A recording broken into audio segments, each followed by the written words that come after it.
Salut, c'est Ben et bienvenue dans cette vidéo consacrée aux mots-clés View et Pure.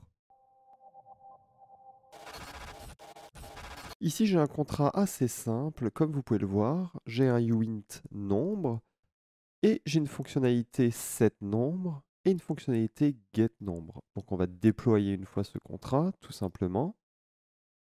Et comme vous pouvez le voir ici, quand on a un setter, donc quelque chose qui permet de changer une valeur dans la blockchain, la couleur de la fonction étant orange. On modifie une valeur dans la blockchain. Et quand on a un getter, donc on va juste venir voir une valeur dans la blockchain, comme vous pouvez le voir ici, cette fonctionnalité est en bleu.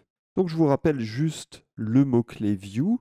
Le mot-clé view permet vraiment de venir récupérer une valeur dans la blockchain. On essaye de voir une valeur, mais on n'essaye pas de changer cette valeur.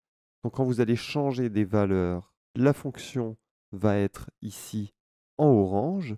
Et quand vous allez juste récupérer une valeur, ici, la couleur de la fonction sera en bleu. Donc souvent, quand vous faites un getter, presque tout le temps même, il y aura un view dedans. Pourquoi? Parce qu'on vient récupérer une valeur et on vient juste lire cette valeur, c'est tout.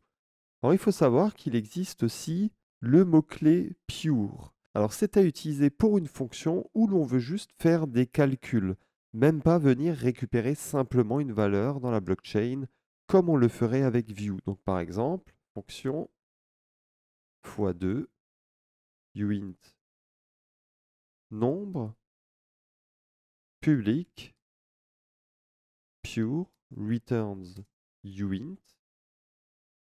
Et là on pourrait faire par exemple un return nombre x2. Donc là, qu'est-ce que fait cette fonction? Elle prend en paramètre un nombre et retourne ce nombre multiplié par 2. Donc on va déployer de nouveau le contrat.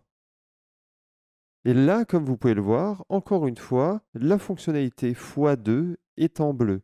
Donc les fonctions qui sont pure ou view sont en bleu et les fonctions qui permettent de changer une valeur dans la blockchain seront donc en orange.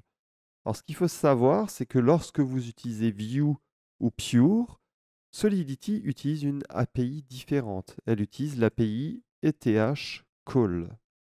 Mais lorsque vous n'utilisez pas View ou Pure et que vous modifiez des données dans la blockchain, Solidity utilise ETH Send Transaction.